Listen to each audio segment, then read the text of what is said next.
तर एक breaking news समोर येते। उल्हासनगरमध्ये पैशानं भरलेल्या लाखो रुपयांची बॅग पकडण्यात आली आहे। उल्हासनगरच्या सुभाष टेकडी परिसरात त्यामुळे आता मोठा गोंधळ झालेला आहे। रिक्षातून एक बॅग भरून आणली होती।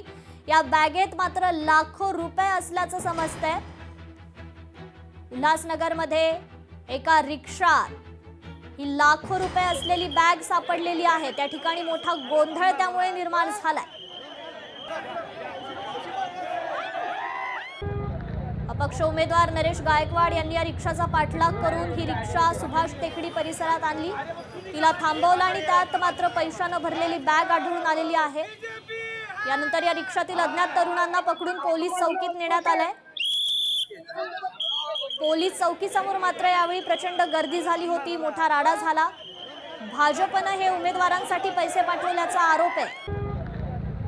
दरम्यान पोलिसांनी पैसे घेऊन आलेल्या तरुणांना ताब्यात घेतलंय। पुढील कारवाई, पुढील तपास देखील सुरू आहे।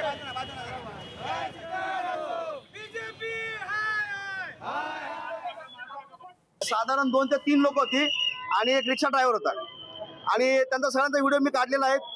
ऑफिस पासून प्रदीप रामचंद्रच्या ऑफिस पासून इथपर्यंत लॅटलॉन कॅमेऱ्याने काढलेला आहे, ज्याला न्यायालय पण डिनाय करणार नाही। अशा पद्धतीने सगळे पुरावे तयार आहेत।